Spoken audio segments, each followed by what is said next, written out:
Mesdames et messieurs, bonjour.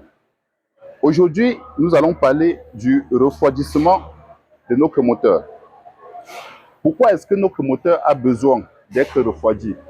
Alors, lorsque nous partons le moteur de notre voiture, il se produit dans les chambres de combustion une température qui monte facilement à 2500 degrés.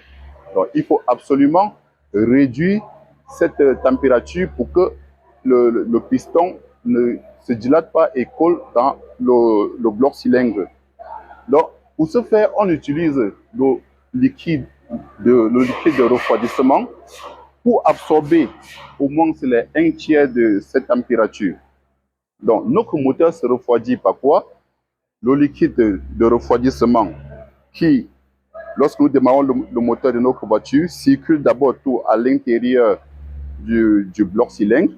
Et lorsque la température atteint souvent dans les 100 à 110 degrés, le thermostat s'ouvre pour faire passer ce liquide dans le radiateur qui se refroidit avant de retourner dans le moteur pour recueillir la chaleur. De quoi est fait le liquide de refroidissement? Le liquide de refroidissement est fait à base de l'éthylène glycol auquel on a ajouté de l'eau distillée. En fonction des régions où vous vous trouvez, il y a un mélange à faire. Dans les régions froides, on fait souvent le mélange 50% éthylène glycol et 50% eau distillée. Pourquoi est-ce qu'il ne faut pas utiliser uniquement de l'eau pour refroidir le moteur?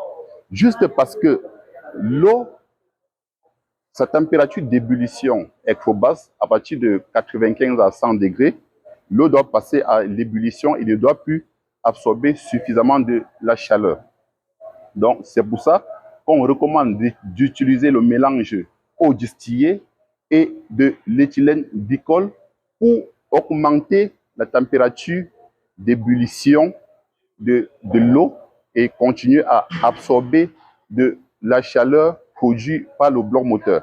Donc, mesdames et messieurs, pour éviter qu'il y ait de la corrosion dans le système de refroidissement de votre voiture et que la pompe à eau soit bien lubrifiée, et éviter aussi qu'il y ait de dépôts de solides dans le circuit de refroidissement, veuillez toujours utiliser de l'eau distillée mélangée avec de l'éthylène glycol.